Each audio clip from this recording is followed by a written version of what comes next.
जय श्री हरि, जय माता लक्ष्मी। आज का यह कार्तिक मास के शुक्ल पक्ष में आने वाली एकादशी तिथि के देवोत्थान एकादशी की कथा आपके समक्ष लेके उपस्थित हुए हैं। 2025 में देवोत्थान एकादशी कब है, इसका शुभ मुहूर्त, किस प्रकार करना है पूजन, इस वीडियो में यह जानकारी आपके समक्ष लेकर आए हैं। चैनल पे नए हैं तो सब्सक्राइब करिए और बेल आइकन को प्रेस जरूर से जरूर करें। आइए वीडियो में आगे बढ़ते हैं।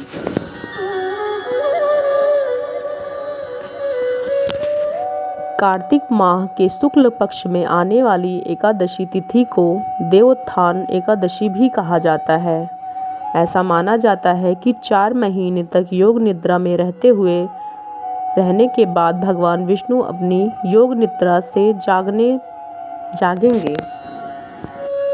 श्री हरि विष्णु भगवान के जागने के बाद सभी मांगलिक और शुभ कार्य शुरू हो जाते हैं। देवोत्थान एकादशी को देव प्रबोधिनी एकादशी के नाम से भी जाना जाता है। हिंदू धर्म के अनुसार देवउठनी एकादशी बहुत ही महत्वपूर्ण पर्व कहलाता है। इसको देवोत्थान एकादशी और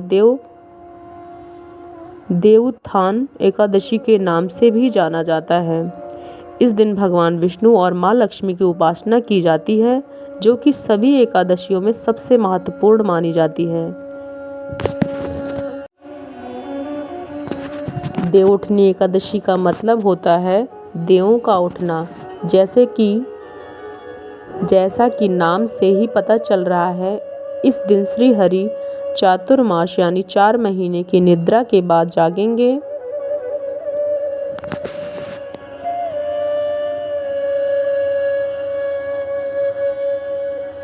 इसी दिन से सभी शुभ कार्यों जैसे शादी, विवाह, मुंडन और सगाई की शुरुआत हो जाती है। जानकारी के लिए अगर आपसे बता दें, शुभ कार्यों पर चातुर्मास के दौरान रोक दी जाती है। इस बार देवउठनी एकादशी 1 नवंबर 2025 शनिवार को मनाई जाएगी। कार्तिक मास महात्मन में जो भी ब्रह्म मुहूर्त में स्नान आदि करके श्री हरि विष्णु माता लक्ष्मी की उपासना करते हैं एवं पूजा करते हैं, वह हर साल कार्तिक मास के शुक्ल पक्ष की एकादशी तिथि के दिन व्रत रखकर श्री हरि विष्णु का पूजन और माता तुलसी का विवाह भी करवाते हैं।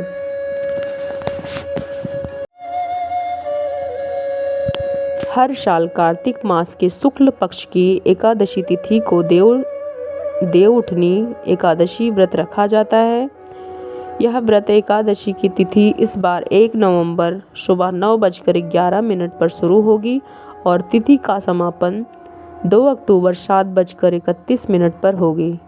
इसलिए उदया तिथि के अनुसार देवउठनी एकादशी 1 नवंबर को ही मनाई जाएगी। इस व्रत का पारण 2 नवंबर को दोपहर 1:11 से शुरू होकर 3:23 तक होगा।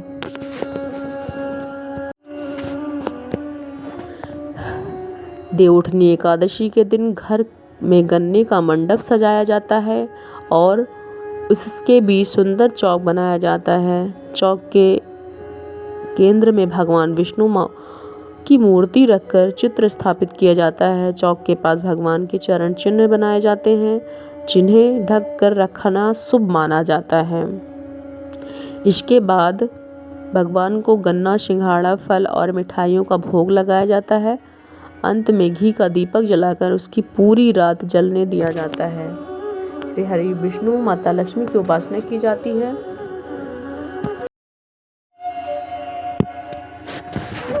एकादशी दिन भूल कर भी यह कार्य ना करें, अन्यथा आपको बहुत बुरा परिणाम भुगतना पड़ सकता है। इस दिन चावल खाना पूरी तरह वर्जित माना जाता है। इसके अलावा मांसाहार तथा तामसी गुणों वाली चीज़ें का सेवन करना भी से बचना चाहिए। जिन लोगों ने एकादशी का व्रत रखा है वो लकड़ी के दातून या पेस्ट से दांत साफ ना करें, क्योंकि इस दिन किसी पेड़ पौधे पत्ती को नहीं तोड़ना चाहिए।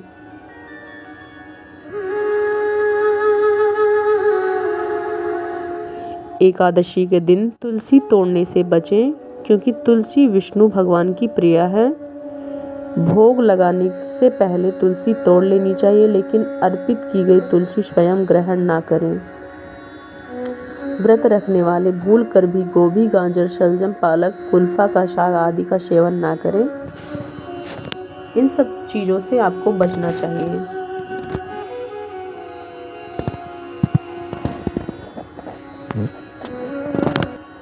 एक बार पुनः आपको तिथि एवं शुभ मुहूर्त के बारे में वापस बता देते हैं। 1 नवंबर 2025 एकादशी तिथि का प्रारंभ हो रहा है 9:11 से। एकादशी तिथि का समापन 2 नवंबर 2025 सुबह 7:31 पर होगा। व्रत का जो महत्व है, इस दिन भगवान विष्णु को जगाने के लिए पूजा की जाती है। मान्यता है इस व्रत और पूजा से घर में सुख समृद्धि आती है और विवाह, गृह प्रवेश जैसे मांगलिक कार्य शुरू हो जाते हैं। व्रत का जो पारण है 2 नवंबर 2025 1:11 से 3:23 के बीच में पारण किया जा सकता है।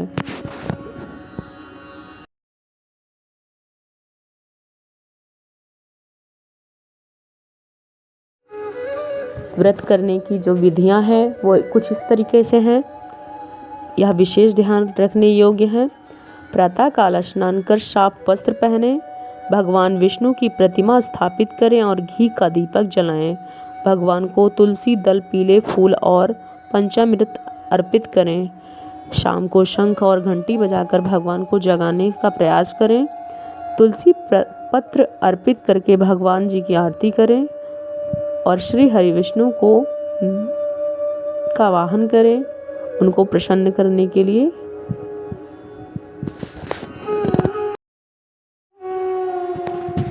देवउठनी एकादशी भगवान विष्णु के 4 महीने के शयन के बाद जागने और राजा प्रजा के धार्मिक पालन से जुड़ी है।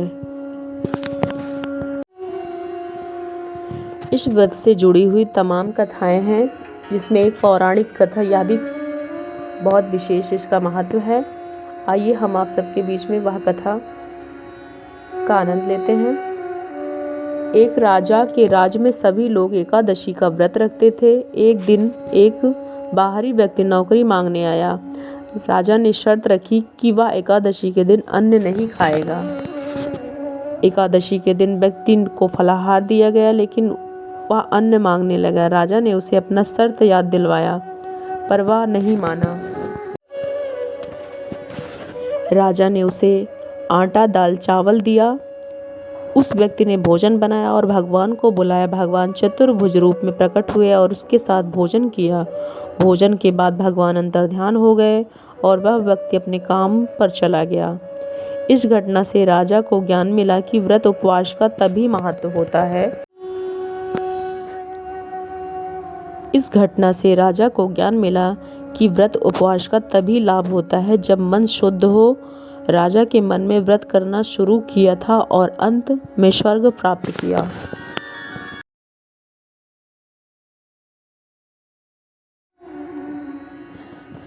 माता लक्ष्मी और श्री भगवान विष्णु जी की एक कथा, यह भी बहुत महत्वपूर्ण है, आप सबके बीच लेकर उपस्थित है। एक बार लक्ष्मी जी ने भगवान विष्णु से कहा कि वे दिन रात जागते रहते हैं और सो जाते हैं तो लाखों वर्षों के लिए सो जाते हैं, जिससे समस्त सृष्टि का नाश भी हो जाता है। लक्ष्मी जी के आग्रह से की गए नियम से प्रतिवर्ष विश्राम करें ताकि उन्हें भी अवकाश मिल सके। भगवान विष्णु ने कहा कि वे वर्षा ऋतु में 4 महीने शयन करेंगे। इस दौरान लक्ष्मी जी और सभी देवगण अवकाश मिलेगा। यह अल्प निद्रा भक्तों के लिए बहुत शुभ और पुण्यवर्धक होगी।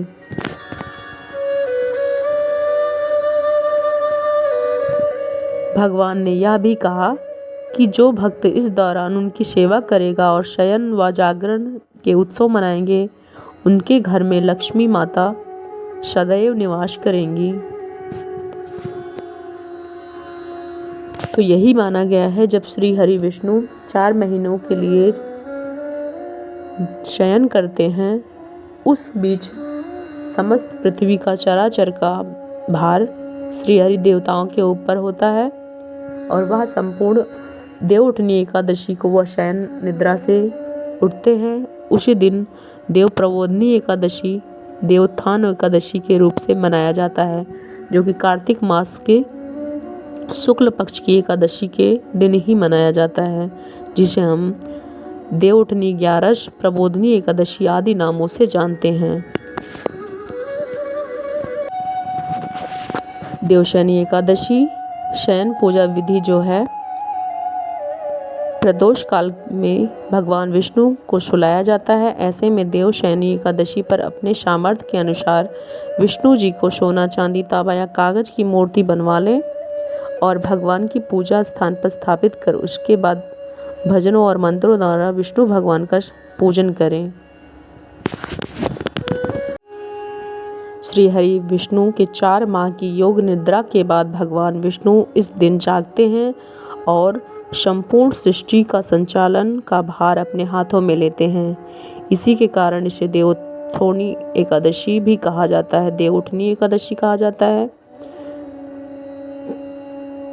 कार्तिक मास की शुक्ल पक्ष एकादशी की तिथि, जो साल का सबसे बड़ी एकादशी तिथि है, हिंदू धर्म में अत्यंत पवित्र और शुभ मानी जाती है। इस दिन भगवान विष्णु के 4 महीनों योग निद्रा से भगवान जागने के साथ चातुर्मास का समापन होता है। इस दिन सभी को एकादशी का व्रत रखना लाभकारी होता है।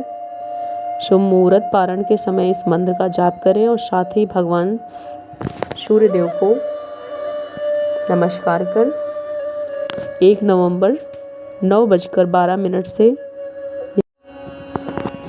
ओम आ वासुदेवाय नमः इस मंत्र का जाप करते हुए ओम विष्णुवे नमः, ओम हूं विष्णुवे नमः, ओम नारायणाय नमः, ओम नमो भगवते वासुदेवाय, ओम प्रबुद्धनाय नमः, इन समस्त मंत्रों का जाप करते हुए श्री विष्णु का वाहन करते हैं। आज की कथा यहाँ पे समाप्त होती है। श्री हरि विष्णु माता लक्ष्मी की